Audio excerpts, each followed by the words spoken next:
The night my parents sold my daughter's cello, my mother said it the way some women mention giving away old Tupperware. We were standing in her kitchen, plate still warm from pot roast, when she dabbed her mouth with a napkin and said, "We finally cleared that attic, got rid of a lot of junk." Then she looked straight at Lucy and added, "Including that big old cello case."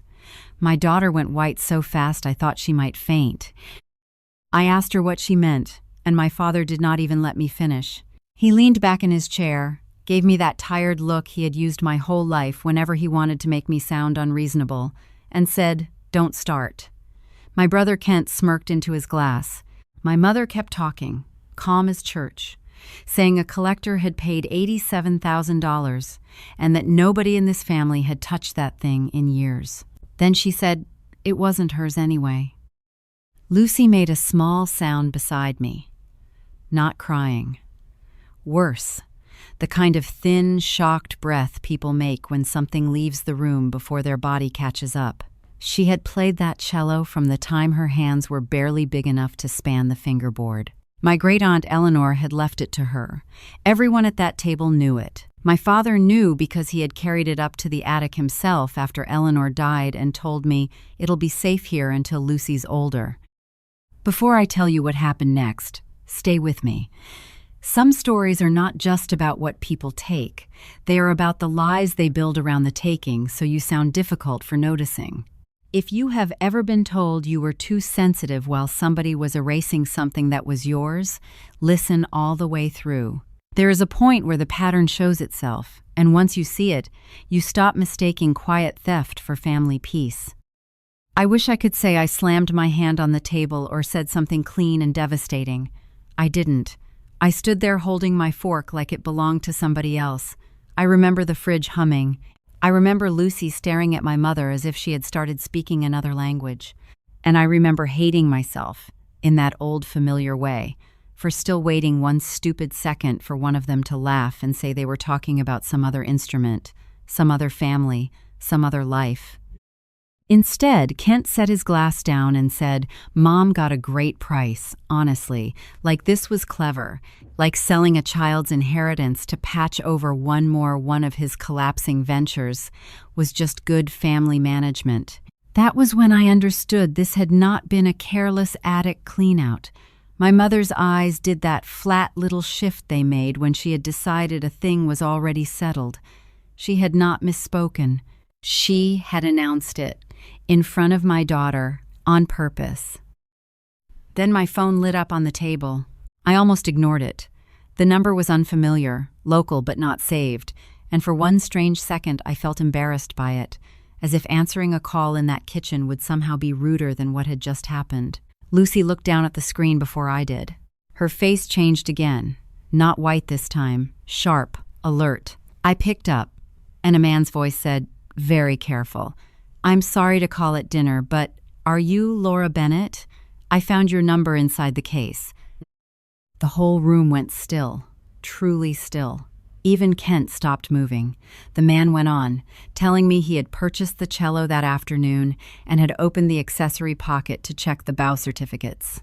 He had found a folded program with Lucy's name, an old luthier receipt in mine, and a note tucked into the lining. "Ma'am," he said, quieter now, "I don't think the people who sold me this had the right to do it, and I think you need to hear what else was in the case." After I hung up, nobody at that table asked what the man had said. That was the first thing I noticed. Not one of them said, "What note? What receipt? What do you mean, not the right to sell it?" My mother only pressed her lips together and reached for her water. My father stared at me with that warning look, the one that meant I was about to embarrass him if I told the truth in full sentences. Kent muttered, "This is getting dramatic," as if drama had blown in from outside and not from his mother selling a dead woman's bequest out from under her granddaughter. Lucy stood up before I did. She pushed her chair in, which made it worse somehow, then said, "Mom, can we go?" Her voice was flat. I said yes, took my purse, and my mother called after us, "Don't make this ugly." I turned back then, not to shout, just to look at her. "You sold a child's instrument at dinner," I said. It was ugly before I stood up. In the car, Lucy did not cry. She folded her arms and stared out the window. Halfway home, she asked, "Did Grandma know it was mine?" I told her the truth. "Yes." She nodded once and looked away again. That hurt more than tears would have. Tears still leave room for comfort. That small nod meant she had already started rearranging her idea of them. The cello had never been just an expensive instrument, though I did not know the number until that night. Aunt Eleanor used to say old things gathered value quietly, while everyone else was busy being careless. She was my father's aunt, a woman with neat gray hair and a habit of seeing straight through the prettified lies in a room. When Lucy was 6, Eleanor watched her run one finger over the carved scroll of that cello like she was greeting something alive. Later she told me, "That one knows how to approach a thing with respect." I was the one who drove Eleanor to appointments when the family got too busy. I was the one who sat with the legal pad, the insurance papers, the pill lists, the codes to closets, the names of cousins who could not be trusted with antiques. My father called me organized, in that half-praising way people use when they mean useful. What he really meant was available. I was the person you handed the folder to because I always brought it back complete. A month before Eleanor died, she asked me to bring Lucy into the den and let her play. Lucy was still small enough that the end pin looked absurdly long against the rug, but Eleanor sat there under the lamp and listened like the room had turned holy. Afterward, she told Lucy, "When I'm gone, that cello is yours. Not because it's valuable, because you love it properly." I can still see Lucy blushing. I can still see Eleanor glance at me after, making sure I understood that the promise itself would need protecting. After the funeral, when everyone was performing grief for one another, I handled the inventory from Eleanor's house. Not because anyone thanked me for it, because if I did not do it, things disappeared. That was the pattern in my family. Sentimental confusion always seemed to benefit the same people. I labeled boxes. I scanned papers. I photographed serial plates, underside stamps, and the inside label of the cello. I built a spreadsheet because of course I did. My mother laughed at me then. "You act like we're the Smithsonian," she said. But when people wanted to know where something was, 6 months later, they called me.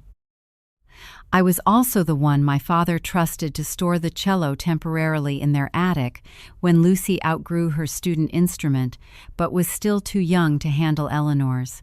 He had stood in the garage with one hand on the case and said, "It'll be safer here than in your apartment." At the time, I believed him. I had a 2-bedroom rental, thin walls, and a child practicing scales beside the dinner table. My parents had the alarm system, the finished storage space, the temperature control. Safety is such an easy word to weaponize after the fact. When we got home that night, Lucy went straight to her room and shut the door without slamming it. I stood in my kitchen with my keys in my hand until my fingers hurt. Then I opened the old laptop I kept for household files and pulled up the Eleanor folder I had not touched in over a year. Most of it was still there. Scanned pages, dated photos, insurance notes, the inventory sheet.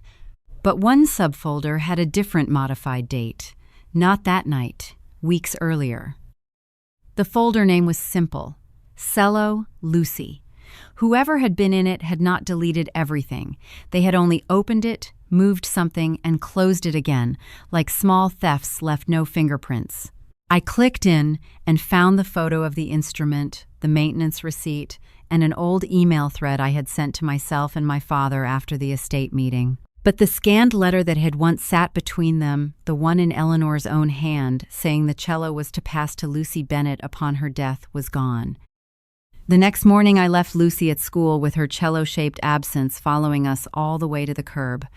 She kissed my cheek, said she was fine, and carried nothing in her left hand. That undid me more than dinner had. For years, there had always been some version of a case. A music folder, rosin dust on her sleeve, a shoulder ache from hauling what she loved from one place to another. I waited until she went inside before I let myself shake. The buyer had suggested a coffee shop downtown, but I asked for somewhere quiet, and he offered his office above Hale and Finch Appraisals on Main. His name was Daniel Hale. He wore a navy sweater and the expression of a man who had already decided decency was about to cost him money. The cello was there on a long table under clean light. He did not touch it when I walked in. He just stepped aside, and that small courtesy told me he understood it belonged to a story older than his checkbook. He opened the accessory pocket first, a youth symphony program with Lucy's name, a maintenance receipt from Morales String Workshop with my number on it, 2 old rehearsal pencils, then the folded note. Aunt Eleanor's hand was unmistakable, thin and firm, the same writing that had labeled freezer meals and Christmas envelopes for 20 years. Daniel said he had only opened it that morning because he thought it might matter.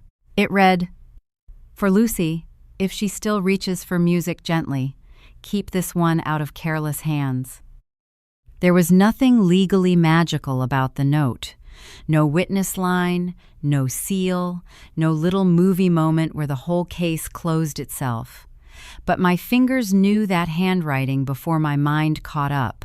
I sat down without meaning to. Daniel handed me water and then showed me the sales paperwork. My mother had consigned the cello through a regional instrument broker that handled estate pieces and downsizing collections. Seller authority, inherited household asset. It was such a clean lie, I almost admired the nerve of it. I asked Daniel what had made him call me. He said the price had been low for the instrument's age, but not low enough to scream theft. What stopped him was the pocket. Families sell inherited instruments all the time, he said. They don't usually leave a child's current maintenance receipt inside, then he added, almost apologetically. The broker said your mother described you as sentimental and asked that you not be involved unless there was a problem. That word landed like a fingerprint. Sentimental. That was one of my mother's favorite ways to strip authority from me before I had finished a sentence. Sentimental about bills Kent never repaid. Sentimental about Aunt Eleanor's silver vanishing before probate closed. Sentimental about Lucy's recital dates, as if a child's practice life was decorative and not discipline. Once I heard that word again, the room stopped feeling like a shock and started feeling like a pattern. She had not sold around me by accident. She had pre-explained me as unreasonable. From Daniel's office, I called Morales String Workshop. Rena Morales remembered the cello before I finished Eleanor's name. "The old Miracourt," she said. "Your girl treated that thing like church. When I told her what happened, she went quiet, then said she still had intake records, condition notes, and payment history. Documented instruments don't become attic junk because somebody says so," she told me. It was the first sentence anyone had said in 24 hours that made me feel less crazy and more exact. By noon, I was home at my dining table with 3 piles spreading around my laptop. Eleanor's estate inventory, Lucy's lesson receipts, and every email I had ever forwarded to myself, because nobody else in that family could be trusted to keep a thread intact. I found the spreadsheet from the estate year, complete with serial numbers and storage notes, safe in attic until Lucy older, with my father copied. I found photos of Eleanor listening to Lucy play. I found the temporary insurance rider. What I did not find was confusion. What I found instead was a cloud access log. I had nearly forgotten existed because I was the only person in that family who ever backed anything up. 2 weeks before the sale, someone had opened the Cello Lucy folder from my father's home IP address and downloaded 3 files, the missing letter scan, the insurance rider, and my spreadsheet. I stared at the screen until my tea went cold. The pain changed shape right there. This was not carelessness, it was selection. Somebody had gone in looking for exactly what to remove. That afternoon, the broker's legal coordinator called me back. Daniel had flagged the provenance issue, and the transfer was being frozen pending review. Her voice was careful and expensive. She asked whether I intended to contest ownership formally. I looked around my kitchen at the dates, the handwriting, the service trail, the little paper bones of everything my family had counted on me to manage, while pretending I was too emotional to be trusted. "Yes," I said. "And I have records." Then she told me the sale proceeds would be held. Money, I thought. That was when Kent would finally hear me. Money did not make my mother panic. Exposure did. You could tell that from the first voicemail she left once the proceeds were frozen. She did not say, "How could you think I'd steal from Lucy?" She said, "We need to keep this private before people get the wrong impression." That was always her first instinct. Not repair, contain, not truth, optics.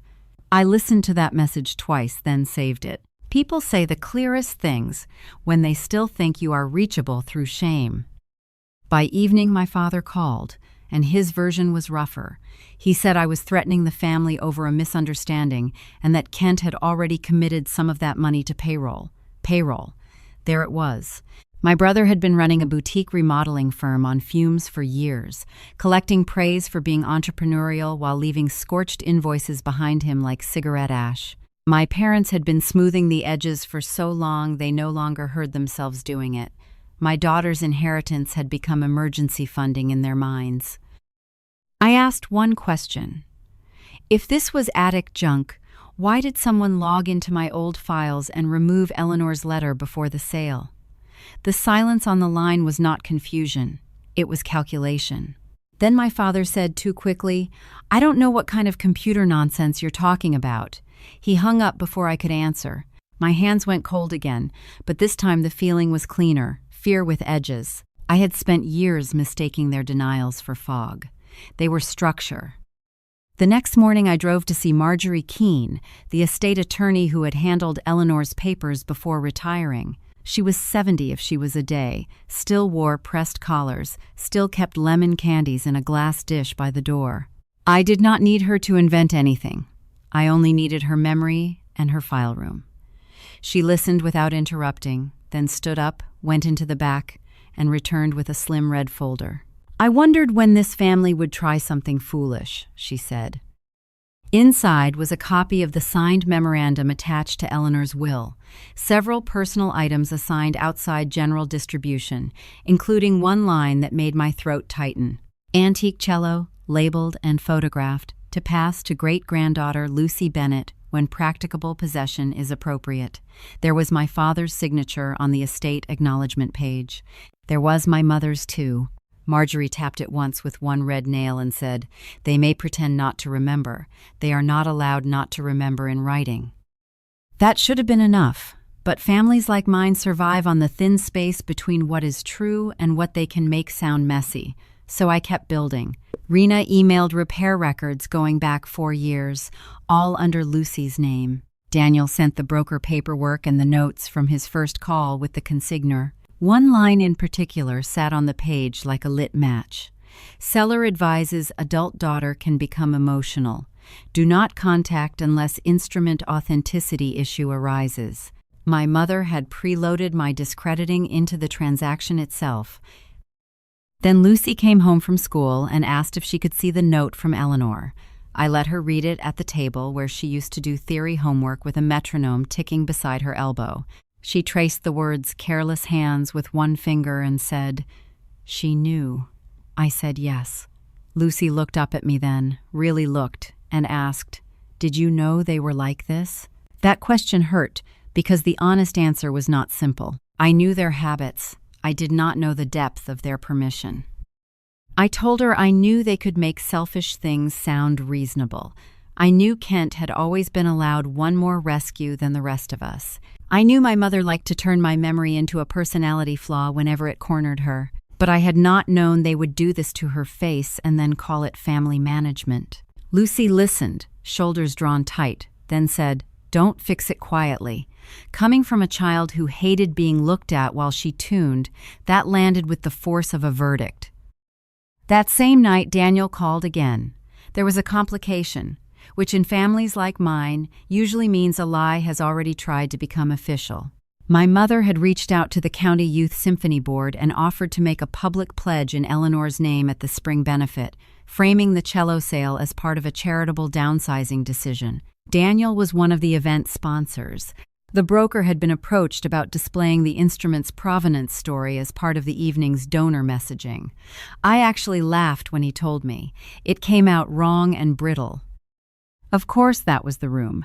My mother loved any space with linen tablecloths and printed programs because it let her behave like decency, was a civic gift she had personally funded. And of course she had wrapped the theft in Eleanor's name, laundering greed through tribute.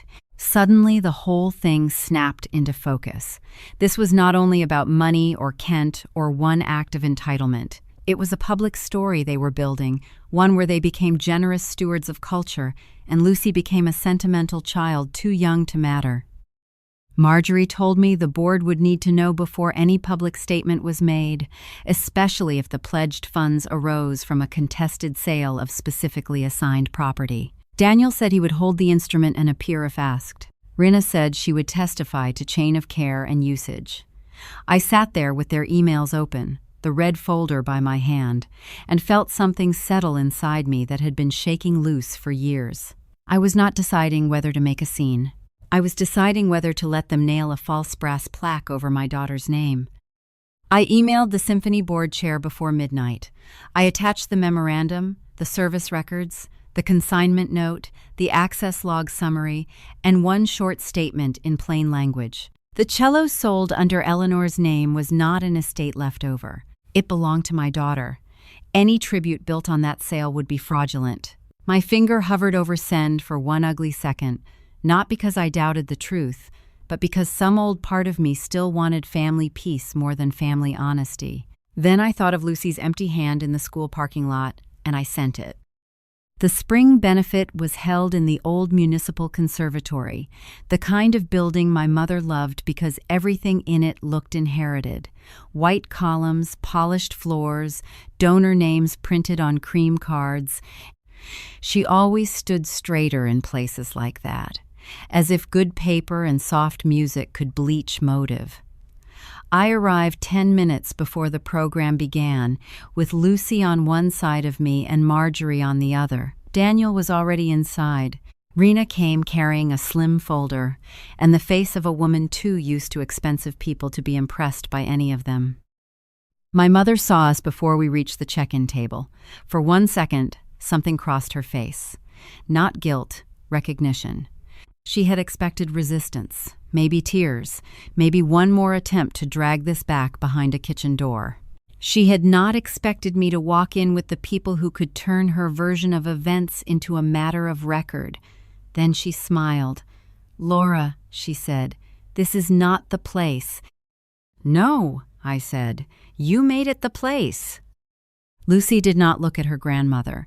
That detail mattered more than anything I could have said. My father came over from the bar, with Kent behind him, both of them moving with that practiced family urgency that tries to look respectable from across a room. Kent leaned close and asked, "You really want to do this here?"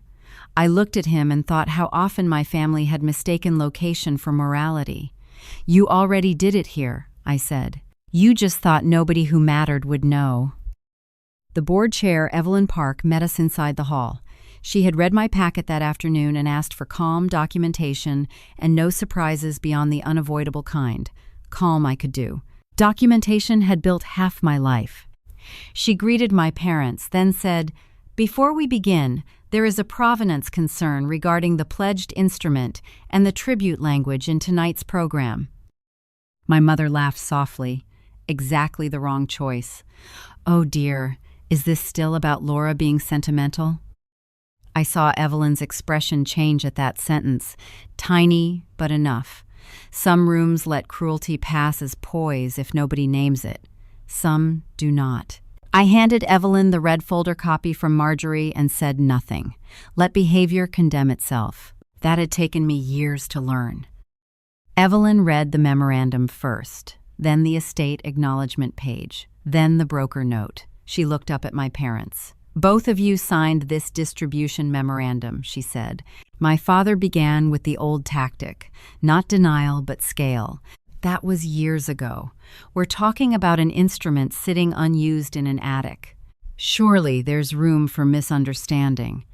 Before I could answer, Rinna stepped in and said, "Not with active maintenance records under the child's name 3 months ago. There isn't."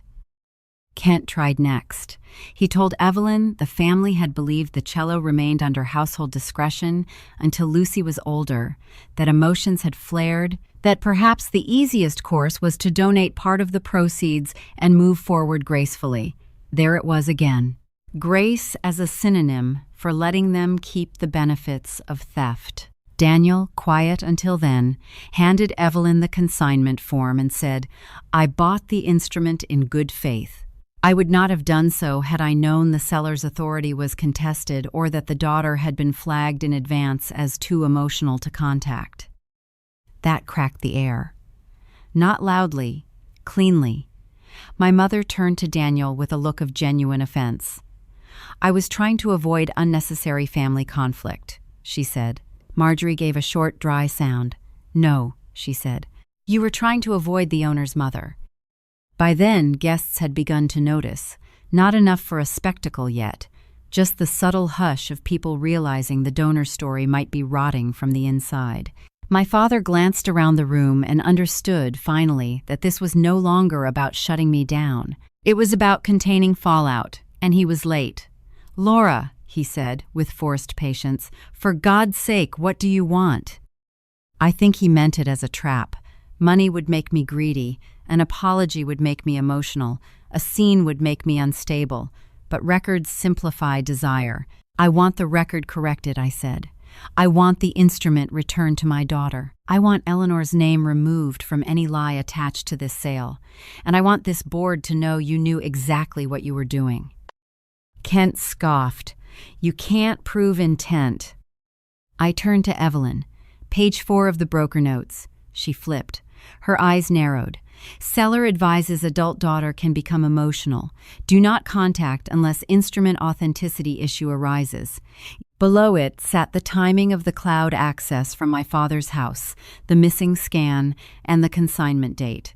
Intent is rarely a confession. Usually it is a trail of small preparations made by people who think nobody else bothers to save receipts. Lucy spoke then. She had been silent so long that when her voice came out, half the people nearest us startled. "My great-aunt left it to me," she said. "I used it this winter recital season. My grandmother knew that. She asked me to play for her at Christmas." That was the moment my mother lost the room. Not because Lucy cried, because she didn't. She stood there with her shoulders tight and said one plain truth a child should never have had to say in public. Evelyn closed the folder. "The pledge is suspended immediately," she said. "The board will not accept funds attached to a contested and apparently misrepresented sale. The tribute materials will be withdrawn. Mr. Hale, please continue to hold the instrument pending reversal. Mrs. Bennett, Mr. Bennett, I'll need you to step off the reception floor while counsel reviews next steps." My mother stared at her as if social rank had simply failed to recognize itself. My father opened his mouth, then shut it. Kent looked from face to face, searching for the old escape hatch where confidence alone turned consequences into overreactions. It wasn't there. As staff quietly removed the display card that carried Eleanor's name, my mother turned to me and said, "Lo, are you happy now?" I had waited most of my life for the right answer to that question. It arrived without effort. "No," I said, "but Lucy will get her cello back, and you don't get to call that generosity." Then I took my daughter's hand and walked her past the table where my parents had expected to be thanked in public. Halfway to the door, my phone started vibrating in my purse. I already knew it would be one of them. Not to say they were sorry, to ask how bad this was going to get. My mother called 3 times before I reached the parking lot, and my father twice after that. I let the phone vibrate in my purse until it stopped feeling like urgency and started feeling like weather. For most of my life, that sound would have sent me back into explaining, back into smoothing, back into translating their damage into something smaller so everybody could go to bed calling us a family. That night, under the yellow wash of the conservatory lights, I understood something I should have learned years earlier. Peace built on my silence had never been peace. It had just been convenience for other people. The sale was reversed within the week. Daniel handled it cleanly. The broker, suddenly grave and efficient, refunded the money, withdrew the consignment record, and sent a letter that sounded careful enough to survive a lawsuit. Kent called once not to apologize but to say I had blown up something that could have been handled privately. I almost laughed. Private had been their favorite room, because private was where they got to rename things. In private, theft became pressure. Erasure became practicality. A child's inheritance became attic junk. Lucy did not speak much the day the cello came home. Daniel met us at Rinna's workshop instead of my parents' house, which felt right. No attic stairs, no family audience. Just the smell of varnish, old wood, and bow hair, and a long work table where good hands fixed damaged things without pretending the damage had never happened. When Rinna opened the case, Lucy touched the edge of it first, then the neck, then the worn place near the shoulder where her fingers always rested before she lifted it. Only after that did she cry. I cried too, but not for long. Relief has a different body than grief. It loosens before it burns. Lucy drew the bow across the strings, and the sound came out rough at first, then steadier, then suddenly like itself. Rinna looked away to give us privacy. Daniel stared at the floor. I stood there with my hand over my mouth and thought about Aunt Eleanor's note. Keep this one out of careless hands. Some instructions only make full sense after somebody fails them in public. I returned my parents' house key the next Monday in a padded envelope with no letter inside. I sent copies of the corrected ownership record to the symphony office, to Marjorie, and to myself. Then I pulled my family folders off the cloud drive I had maintained for years and left each branch of the mess to carry its own weight. 2 days later, my father emailed to ask where the insurance spreadsheet for the lake house was. I stared at the message for a long time, not because I was tempted, but because it was such a pure form of them. They did not miss me. They missed the structure I built around their lives. I still have moments, even now, when my body remembers that kitchen before my mind catches up. The plate cooling on the table, my mother's napkin, Lucy's face going white. Some things do not stop hurting just because justice arrives. They hurt differently. Cleaner, maybe, without confusion. That is its own kind of mercy. You stop bleeding from the lie. What remains is the bruise of having believed people would protect what they were already pricing. If this story stays with you, I hope it stays for the right reason. Not because a family fell apart in public, but because sometimes the person they call difficult is the only one still keeping the record straight. If you know someone who has been made to feel dramatic for noticing what was taken from them, pass this along. Sometimes hearing the pattern out loud is the first moment it stops owning you.